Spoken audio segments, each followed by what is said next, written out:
What's up, everybody? It's Rookie Rodrigo, and this is going to be about Schneider's Orientation, Day 1. For those of you just getting tuned in, I'm making a series on Schneider and what their orientation is like. I'm going to make this series unopinionated as possible. What I mean by that is I'm going to provide you with just facts about what happened throughout the day or the orientation or what happened in my process, my experience, and try to leave my opinion out of it. Reason I'm doing this is when I was researching about getting on with Schneider, all these videos would say, oh, is Schneider right for you? Are they the one? And it would just be a lot of opinionated reasons on why you should join Schneider and why you should not, with typically not a lot of events or facts to back those experiences up.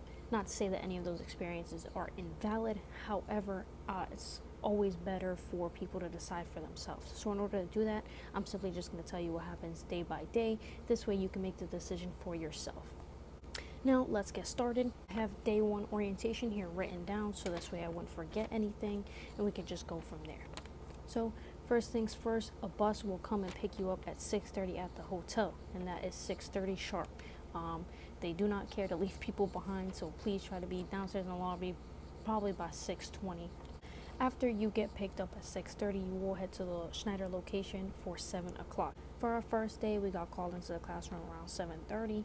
We got into the classroom, they had little assigned seats. You just find your name, sit down. A couple of people from Schneider came in, basically introduced themselves, explain what Schneider is about. They'll go over kind of a little bit of their policies, what they expect from us. You'll hear these acronyms a lot, SMART, SIRE, and what SIRE stands for, S-I-R-E, is safety, integrity, respect, and excellence. They're going to tell you a little bit about that. They're also going to go ahead and let you know what they expect from you within these next 18 to 19 days. Way one of the instructors explained it, this is a big 19-day interview. This does not promise a job, so be on your best behavior, look your best, and just try your best. They explain they're not expecting any sort of perfection. They just want you to come in and put your best effort in. After that, they went ahead and asked us to grab our CDL and our second form of identification and put it into an envelope that they provide to us. Envelope will get collected. I'm assuming they go ahead and make copies for their own personal records. Second form of identification would be a passport card, social security. They will provide you a list. After we went ahead and did our CDL, second form of identification, we did a 10-question DOT test. The test was just basic knowledge, like general knowledge, DOT stuff. It was kind of like a read and answer, where in a sense the question that you're reading pretty much gives you the answer. I promise, it's just really basic stuff. If you have your permit, yet again, I just want to make a disclaimer. This is for the inexperienced CDL 8 holders. This is not for people who don't have their CDL or people who do have their CDL and they're coming in with some sort of experience. And when experience, I mean probably anywhere from 6 months up to a year or more. These are specifically for people who came in with their CDLA and didn't come in with enough experience, and that experience is classified with Schneider, so I would go ahead and ask them. After the test, they went ahead and had us do a tax form. You just go ahead and fill out that tax form. Basic stuff, no different from any other job. After the tax form, you're going to take a Hazmat video and test. Now, to be clear, this Hazmat video is not for a Hazmat endorsement. It's a Hazmat certificate that is provided to you through Schneider, which will allow you to haul Hazmat loads that are under a specific weight. They have classifications for it. I don't want to confuse you or say anything wrong, but essentially it would let you haul some sort of Hazmat loads. Now the test is open book. I'm not sure if this Hazmat certification is required, so don't know there, but it is open book. What that means is you will watch a video before the test. The video before the test, you are allowed to take notes. So bring a notebook, make sure you got a paper. If you don't, if you forget, don't worry, they can provide you some. However, it's better to be prepared. If you feel your notes are insufficient enough, do not worry. They give us a book that comes with all your stuff. In that book, there's a chapter, and as you're taking the test, if for whatever reason you cannot find or feel like you didn't write or you can't answer the question based off the notes you had, and if you don't know it, there is a book that they give you. It's a Schneider training book. In that book, there's a Hazmat section that you can use on the test. So essentially, this test would be very, very hard to fail. After you complete the test, if you pass, we go over Schneider Policies. 33 policies that you can read through. Like I said, agree, disagree, and move on. After that, we did some basic paperwork like you would do for any other employment. They have like emergency contacts, kind of the same stuff where you're putting your signature in, your date of birth, your name, agreeing, disagreeing, more policy stuff. After that's done, you go ahead, hand it in, somebody goes over it, make sure you didn't miss anything, and go from there. After that paperwork, we did videos. There will be lots of videos on your first day, and I'm sure your second, and so on and so forth. Videos cover multiple things like distracted driving, texting while driving, accidents, how to react to the weather, sexual harassment in the workplace, just basic videos that you would have to watch for any other employment opportunity that you've taken, plus some more that's specifically related to the job of being a truck driver. You probably won't finish those videos all in one day, but like I said, the videos you can do the next day or whatever option you get. After the videos, we went ahead and went to lunch. Now, for lunch, you do get a meal ticket. They will hand out a piece of paper that has options for lunch, and you could pick things from a ham melt, cheese quesadilla, chicken salad, tuna salad, basic stuff. You circle which one you want, and there will be drink option at the bottom. Go ahead and circle that. If you want something different or something added, they will have the little extras there, and you can select them. They'll tell you their price. You still get the meal ticket, just whatever extra you selected, you'll have to go ahead and pay for when you go to submit your meal ticket to pick up your meal. We did eat our lunch at our computers to do some more videos. After that, once everybody kind of finished eating, we went ahead and grabbed our gear. What I mean by gear is we're going to get a tablet, we're going to get boots, and we're going to get a vest, a high visibility vest. I believe that's what they're called. Now, for the boots, if you don't have your own, you will be required to get Schneiders, because in order to continue in the orientation, you will need to have boots. If you do have your own, just go ahead and make sure that on the bottom, the sole of those boots, that it says slip resistant and oil resistant. If it's not stamped on the bottom, they will make you buy those boots.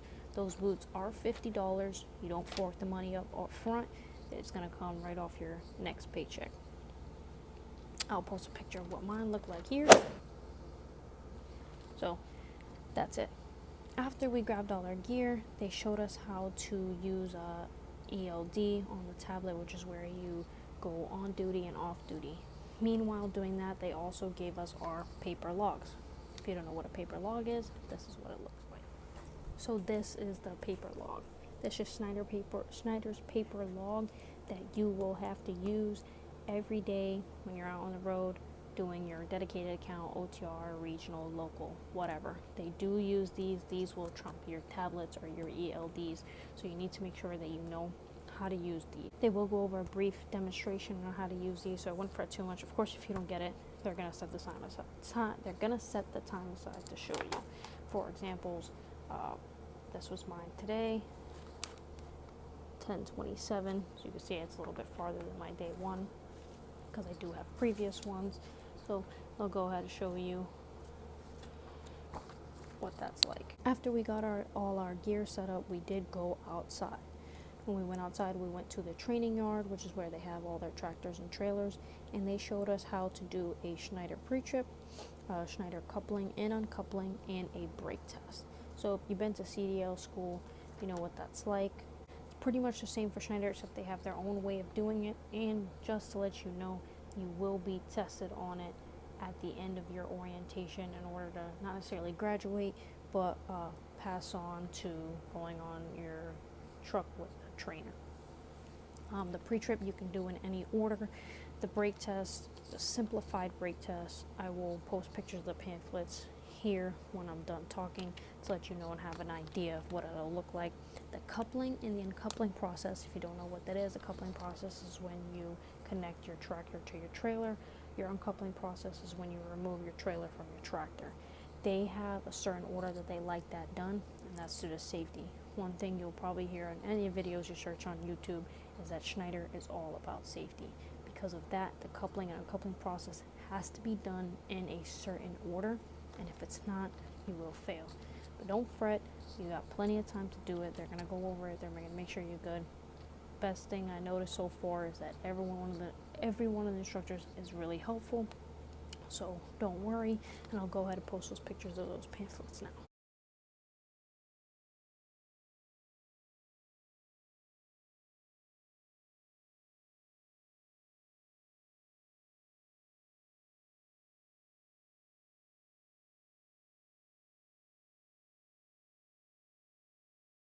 So after being outside doing their pre-trip, the coupling, uncoupling, the brake test, we went inside and we took our last test for the day. The last test is a 35 question test. It's pretty much a read and answer. It's going to have like little paragraphs of FMCSA rules or Schneider policy rules, where you're going to read the paragraph about what a driver can and cannot do in a certain situation, whether it's texting, riding in the snow, riding with defects, a breakdown, so on and so forth. And it's going to ask you, you know, can a driver do this, or what can a driver not do in this situation? If you read the paragraph, it's literally a copy and paste. It's like they take the sentence out of the paragraph and erase the last sentence or erase the beginning of the sentence. Pretty simple. Don't fret. Just a lot to take in. It's a lot to read. Takes a little bit, but don't even worry about it. After you get that test out of the way, we did that towards the end of the day, so after that we pretty much just packed up everything and got ready to get on the bus and came back to the hotel. We were here at the hotel just past 5 p.m. So that is what the Schneider orientation for day 1 at the Carlisle, Pennsylvania location looked like.